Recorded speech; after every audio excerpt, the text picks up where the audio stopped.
नमस्कार साथियों। आज हम आपके लिए लेकर आए हैं बिहार की राजनीति से जुड़ा एक बड़ा अपडेट, जिसमें प्रशांत किशोर है, जो कि जन सूरज पार्टी से बिलोंग करते हैं, उसके संस्थापक है। उन्होंने नीतीश कुमार को लेकर एक बड़ा बयान दिया है।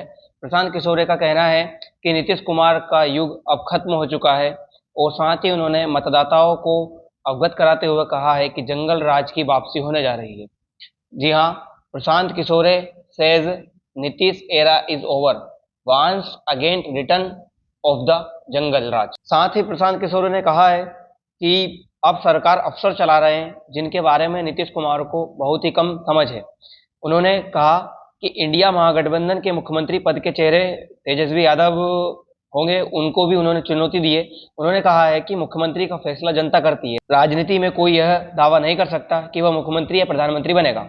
हालांकि नीतीश कुमार बिहार की राजनीति में एक बड़ा नाम है, वह 9 बार बिहार के मुख्यमंत्री रह चुके हैं, वह सबसे लंबे समय तक मुख्यमंत्री रहने वाले बिहार के मुख्यमंत्री है। प्रशांत किशोर, जिन्हें आमतौर पर पीके के नाम से जाना जाता है, वह भारतीय राजनीति के और पूर्व राजनीतिक रणनीतिकार है।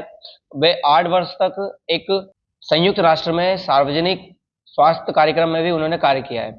प्रशांत किशोर ने कई प्रमुख भारतीय राजनीतिक दलों के लिए सफलतापूर्वक रणनीतिक रूप से कार्य किया है, जिसमें बीजेपी, जेडीयू, कांग्रेस, आप और YSR Congress party, DMK, TMC आदि शामिल है। वहीं प्रशांत किशोर का पहली बार जब वो हाईलाइट में आए, तब उन्होंने 2011 में गुजरात के मुख्यमंत्री नरेंद्र मोदी को तीसरी बार राज्य के मुख्यमंत्री के पद के तौर पर उन्हें निर्वाचित करवाया था। वही निर्वाचित करने में उनकी सहायता की थी।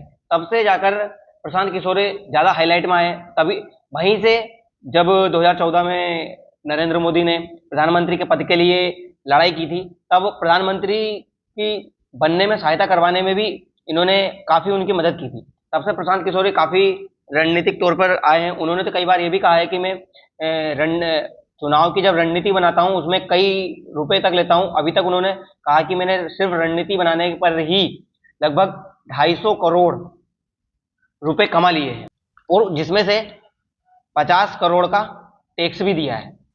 किसी चैनल के कार्यक्रम में पहुंचे, वहां पे अमित शाह ने कहा कि महागठबंधन में ना सीटें तय है और ना नेता।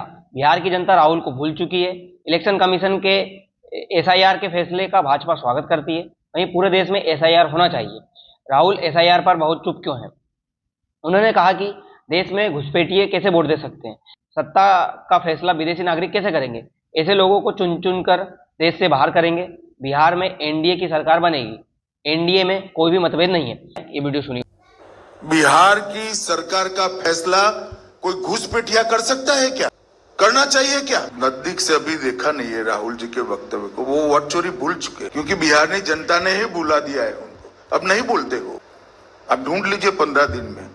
बिहार में चुनाव होने जा रहा है, जिसका पहला फेज 6 नवंबर को, दूसरा फेज 11 नवंबर को है, जिसके नतीजे 14 नवंबर को आएंगे, जिसमें कुल सीटें 243 है। वहीं बहुमत 122 पर होगा। 40 दिन की पूरी चुनावी प्रक्रिया रहेगी, जिसमें पहले फेज में लगभग 18 जिले में चुनाव होंगे और दूसरे फेज में 20 जिलों में चुनाव होंगे। साथियों, अमित शाह जी के बयान उसका रिटेलिएशन करते हुए सीपीआई एम के दीपांकर भट्टाचार्य ने कहा है कि महागठबंधन में सीट शेयरिंग की घोषणा नहीं हुई है, लेकिन सभी लोग नोटिफिकेशन फाइल कर रहे हैं, और हमें विश्वास है कि अगर तालमेल की कोई छोटी मोटी कमी है तो नाम वापस लेने के समय तक वह दूर हो जाएगी। उन्होंने कहा है कि बिहार पूरी तरह समझ गया है कि अमित शाह ने क्या कहा है। उन्होंने कहा है कि नीतीश कुमार अब बिहार के मुख्यमंत्री नहीं रहेंगे। उन्होंने यह भी कहा है कि महिलाओं के अकाउंट में जो 10,000 लोन है, 10,000 रुपए का लोन है, बिहार अमित शाह की बातों को ध्यान से सुन रहा है, और उनकी बातों से यह बिल्कुल साफ है कि बीजेपी बिहार में सत्ता हथियाने के लिए पूरी तरह से तैयार है। वह बिहार को बुलडोजर राज्य की लेप बनाना चाहते हैं। बिहार बुलडोजर राज की लेप नहीं बनेगा। जंगल राज के बारे में कहा गया है कि जंगल राज में लूट, चोरी और गोलियां ये कहीं पर भी चल जाती है। साथियों, अमित शाह की बातों से नीतीश कुमार के बीच में थोड़ा सा टेंशन जरूर बढ़ा होगा, क्योंकि एनडीए ने ये तय नहीं किया है कि मुख्यमंत्री कौन बनेगा। अमित शाह ने जवाब देते हुए कहा है कि मुख्यमंत्री कौन बनेगा इसका फैसला चुनाव के बाद हमारे एनडीए के सारे विधायक दल एक साथ बैठकर तय करेंगे कि मुख्यमंत्री किसे बनाया जाए। अब पिछले विधानसभा चुनाव में नीतीश कुमार की पार्टी जेडीयू 50 सीट से भी कम लेकर आई थी, जिसके बावजूद एनडीए गठबंधन की सबसे बड़ी पार्टी बीजेपी ने उन्हें सीएम की कुर्सी नीतीश कुमार को दे दी गई थी।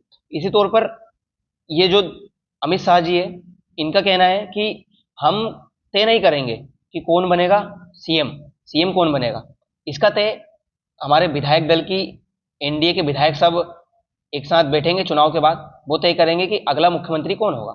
इसीलिए और पर फिलहाल हम अभी नीतीश कुमार के चेहरे के ऊपर चुनाव लड़ रहे हैं और उन्हीं के द्वारा नेतृत्व किया जा रहा है चुनाव का पूरा। हालांकि ये मैंने अभी आपको बताया कि पटना में एक निजी न्यूज चैनल के कार्यक्रम में बीजेपी नेता केंद्रीय गृह मंत्री अमित शाह जी ने सीएम फेस के सवाल पर अहम जवाब दिया। उन्होंने कहा कि बिहार चुनाव में एनडीए की जीत के बाद मुख्यमंत्री के मुद्दे पर का फैसला होगा और यह फैसला एनडीए का विधायक दल करेगा। मतलब ये कि पिछले चुनाव की तरह अब बीजेपी सांकेतिक तौर पर नीतीश कुमार को एनडीए का सीएम फेस प्रोजेक्ट पर करने से हिचकिचा रही है, क्योंकि अमित शाह जी और बीजेपी को ये लग रहा है कि अब जो नीतीश कुमार में वो बात पहले थी वो अब नहीं रही है।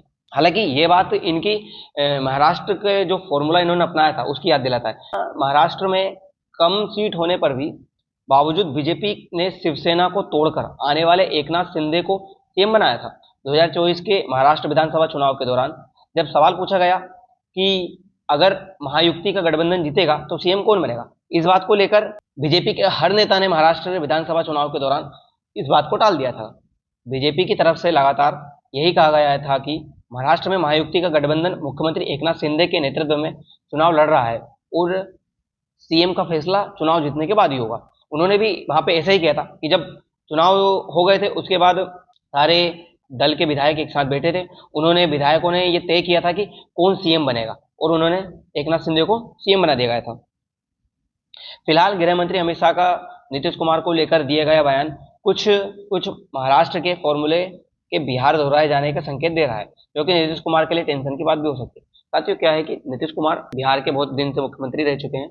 जब वो मुख्यमंत्री के तौर पर काम किया उन्होंने, तो उनके कुछ काम शायद हो सकता है कि बीजेपी को अच्छे ना लगो, तो उनको ये लग रहा है कि अब जो बिहार की जनता है वो ये समझ चुकी है कि नीतीश कुमार की अब उम्र हो चुकी है और शायद वो अब इतना समझ नहीं हो पा रहे, क्योंकि आजकल जैसे प्रशांत किशोर ने कहा कि ये सारे फैसले अफसर लोग ले रहे हैं, नीतीश कुमार को इतनी समझ नहीं पड़ रही है। तो हो सकता है बीजेपी इस बात से डर रही हो कि नीतीश कुमार का फेस अगर हम सामने लाएंगे तो हमारे को चुनाव में काफी दिक्कत हो सकती है। इसलिए उन्होंने अभी मुख्यमंत्री कौन बनेगा इस बात पर कोई क्लियरिटी नहीं की है।